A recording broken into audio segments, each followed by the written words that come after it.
pressão que se criou em cima do Rogério Ceni, né? Que se criou não, né? Ele já chegou muito pressionado. Mesmo com a conquista do título brasileiro, a gente já falou isso aqui algumas vezes. Eu acho que vai passar muito pela escolha dele, da dupla de zaga, né? Tem a dúvida entre o Gustavo Henrique e o Bruno Viana, e eu acho que essa insistência no conceito, nesse momento, do William Arão jogando como zagueiro, é arriscado para o Rogério, né? A gente fala muito da assinatura dele nesse conceito, mas ele está insistindo, então esse jogo ele não pode correr riscos. Não pode é uma frase muito forte, ele pode sofrer riscos, mas eu acho que vai passar muito por isso as críticas ou o tom da avaliação do trabalho do Rogério nesse começo de Libertadores, porque agora é a temporada dele como técnico do Flamengo, né? Ele chegou para apagar um incêndio, foi campeão brasileiro, mas agora é a temporada dele como técnico do Flamengo. E ele vai encarar um time que vai tentar se defender bem, né? A expectativa é como está aí no campinho, que vem se defendendo com uma linha de 5, para tentar se blindar ali do quarteto do Flamengo. Então, acho que é um jogo cheio de pegadinhas para o Rogério e que eu acho que ele vai sair desse jogo com ânimo para dar sequência no trabalho dele ou um pouquinho mais fragilizado, muito pela formação da dupla de zaga, que ele está sendo bastante contestado, né? E jogo após jogo ele vai confirmando se essa ideia vai permanecer ou não no time do Flamengo. Muito bem, a gente já vai passar pela questão mais detalhada dos zagueiros. Quero ouvir o Lino e o Pet também sobre essa questão, se é ali realmente o principal encaixe necessário da equipe do Rogério. Mas eu vou chamar o Rafael Sibila, que está na casa do Vélez, José Amalfitani. Como vai de frente para o estádio, onde vai acontecer a partida? Seja bem-vindo, Sibila. Oi, Gabi, muito boa tarde a todos. Um belíssimo estádio, José Amalfitani, que é a casa do Vélez e, para quem gosta de rugby também, é a casa dos Pumas, a seleção argentina de rugby. Hoje à noite o Flamengo estreia aqui contra o Vélez. O Vélez, que no torneio local que está sendo disputado aqui na Argentina, a Copa de la Liga, é o time de melhor campanha, são 7 vitórias em 10 jogos. Mas apesar dessa boa campanha, como o Lino ressaltou, houve uma goleada sofrida por 7-1 para o Boca Juniors, o que fez com que começassem as pressões no Maurício Pellegrino. Bem verdade que se não fosse o Maurício Pellegrino, um futebolista, como se diz aqui na Argentina, né? Alguém que tem história no futebol argentino, como jogador, foi zagueiro e como técnico, é muito provável que o Pellegrino tivesse sido demitido depois daquele 7-1. Os torcedores do Vélez reclamam sobre o funcionamento do time. Dizem que é um time muito pragmático. Em 10 jogos, são apenas 15 gols. Apesar de contar com jogadores interessantes ali na frente, né, no setor ofensivo, você mostrou essa pesquisa aí do Transfer Market, mostrando quem são os jogadores mais bem cotados no futebol sul-americano, nesta Libertadores. E a gente vê o Thiago Almada, um jogador de 19 anos, com uma multa rescisória no valor de 20 milhões de euros. Tem também o Centurion, que não teve uma boa passagem pelo São Paulo, mas que aqui no futebol argentino faz o diferencial.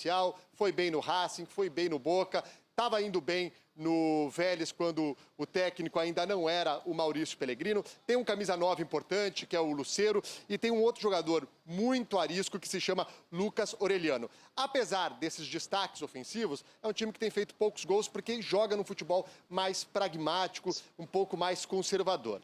E a escalação de hoje à noite mostra bastante disso. O Vélez aqui no futebol argentino estava jogando mais num 4-2-3-1. A gente falou ontem sobre a gente falou sobre o Manquejo, né? O Manquejo que vem jogando numa função muito parecida com a do Diego no Flamengo. O Manquejo hoje não deve ser titular, porque o Pellegrino vai mexer na estrutura do time, não vai jogar nesse 4-2-3-1, vai colocar o time mais num 5-2-3, com Rojos no gol, Guidara, Gianetti, Abram, Brizuela e Ortega. Aí no meio de campo, Santiago Cáceres, que é um volante que voltou, joga muito bem o Santiago Cáceres, Galdames, aí o Thiago Almada, um pouquinho mais avançado, fazendo a ligação meio de campo e ataque, por um dos lados, o Lucas Hanson e o Lucero. Então ele tirou do time tanto o Centurion quanto o Federico Manquejo, colocando um time um pouco mais conservador, com essa linha de 5, preocupado principalmente com esse setor ofensivo do Flamengo, com a Arrascaeta, Bruno Henrique, Everton Ribeiro, Gabigol, o Gerson e o Diego, que também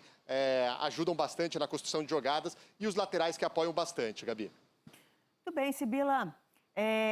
Craque, o Vélez faz em casa, é isso que você está me dizendo? Thiago Almada, e que outros destaques você pode, pelo menos em termos de banco de reservas, o Flamengo pode se surpreender? Pois é, o Vélez é um time aqui na Argentina que ele não tem o poderio econômico de Boca e River, então é um time que trabalha muito bem as categorias de base. A gente falou do Thiago Almada, mas tem outros jogadores como o próprio Lucas Orelhano e jogadores que estão ainda surgindo, como o Leny Lobato, que é um brasileiro de 20 anos de idade, que é muito raro a gente ter brasileiro aqui no futebol argentino, principalmente um formado nas categorias de base do Vélez Sarsfield. Também no banco de reservas vai estar o Matteo Pellegrino, que é filho do Maurício Pellegrino. Ele estava no clube antes da chegada do pai, mas é um clube que tradicionalmente dá uma importância muito grande para a categoria de base, e a gente tem até um lema aqui no Vélez, é uma frase do José Amalfitani, né, que dá nome ao estádio, que é o principal dirigente da história do Vélez, que ele diz que a cada criança que o Vélez consegue tirar da rua e trazer para a categoria de bases, é um título conquistado. Ou seja, é um time que tem ligações sociais, foi o primeiro time argentino a criar o protocolo contra a violência de gênero. Hoje, os jogadores do Vélez têm uma cláusula no seu contrato de que se eles se envolvem, se eles são acusados de violência de gênero, por sua esposa, por sua namorada, eles são afastados do elenco e, se confirmado que houve a violência de gênero, eles têm o contrato rescindido imediatamente. Então, assim, é um clube que tem questões sociais envolvidas na sua história, que faz um bom trabalho na base e foi a forma como o Vélez encontrou para competir com os gigantes econômicos aqui da Argentina. No ano passado, foi semifinalista da Copa Sul-Americana e este ano é o time de melhor campanha aqui da Copa de la Liga, Gabi. Muito legal saber de mais detalhes a respeito da postura do time. Eu aproveito, Sibila, para convidar até a todos. Hoje tem uma iniciativa bem interessante de um coletivo de torcedores do Flamengo, que é o Flamengo da Gente. Também tem entre eles alguns sócios desse coletivo. E as meninas do Flamengo da Gente vão fazer uma live pré-jogo com as meninas do gênero, do Vélez Gênero. Portanto, Libertadores fazendo conexões extracampo muito produtivas.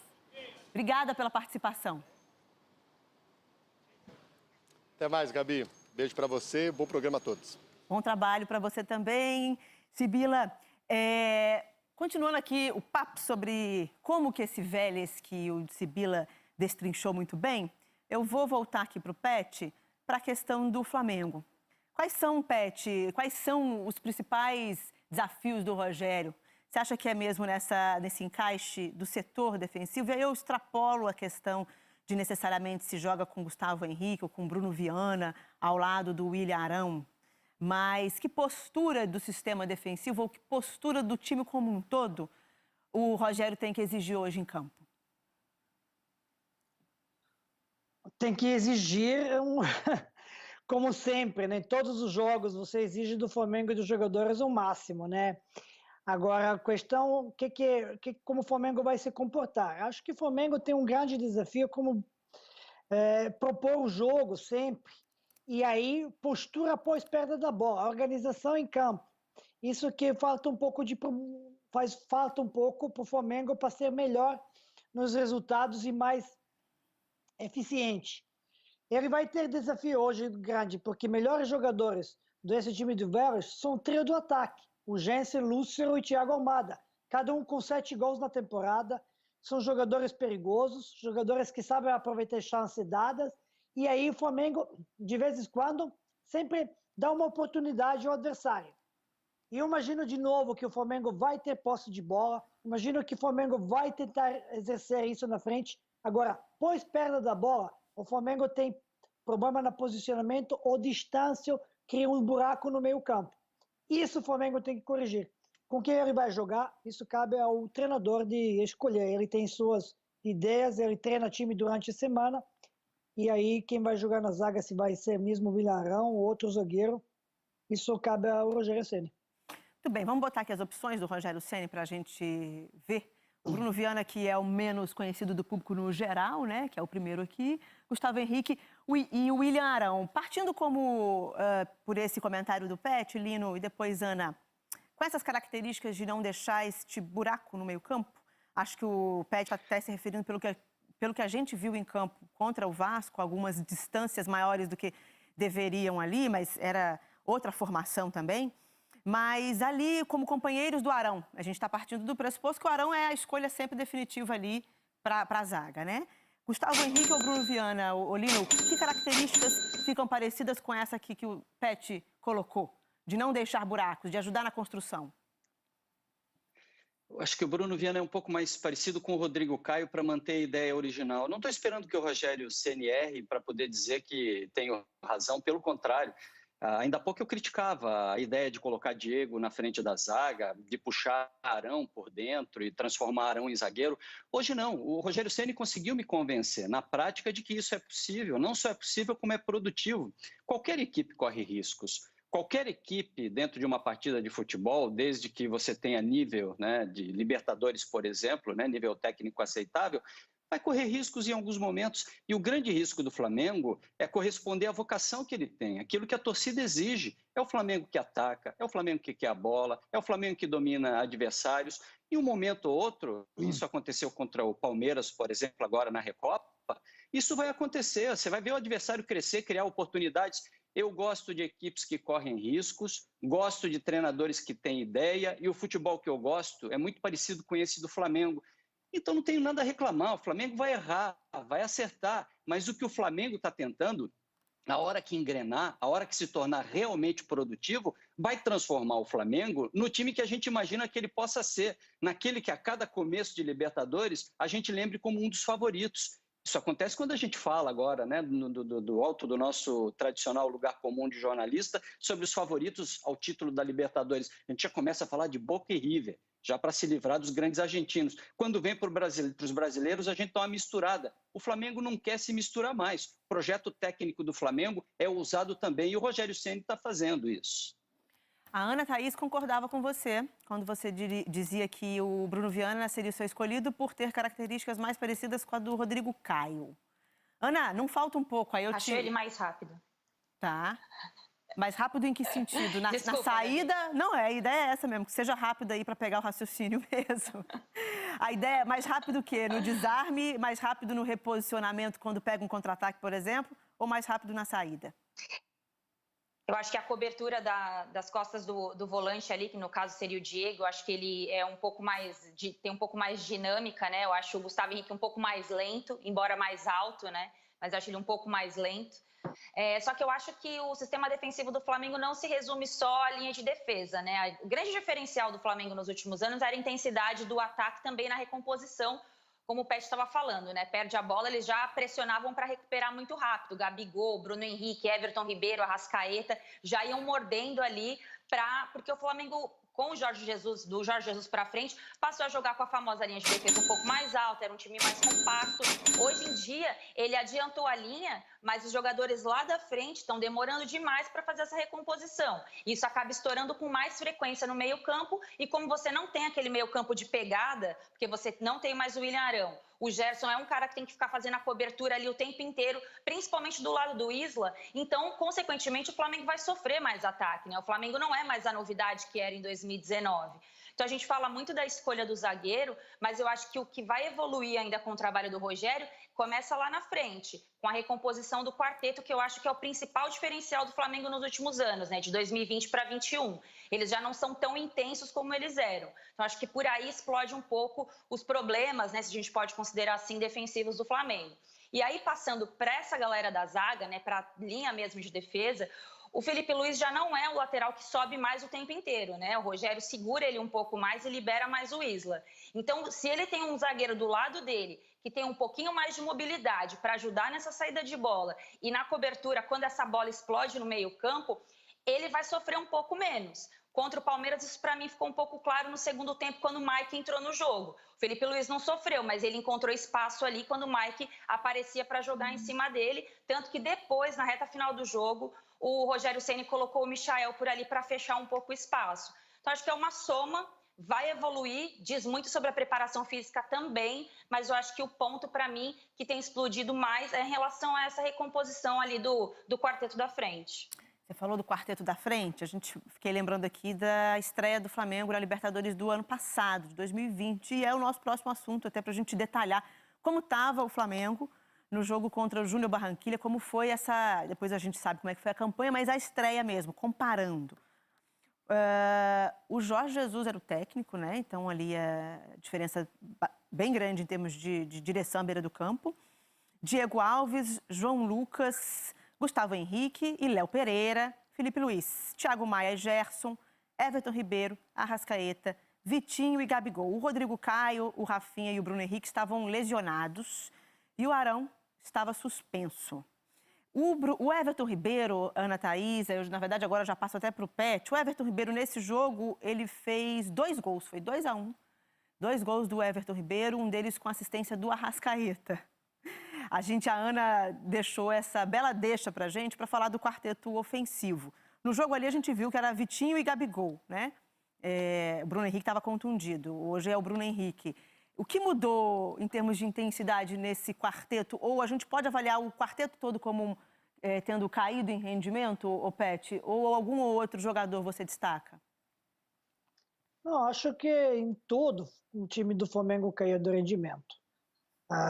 Algum outro jogador menos, outro mais, mas em tudo o time caiu um pouco de rendimento. Então não consegue ser mais eficiente como era antes.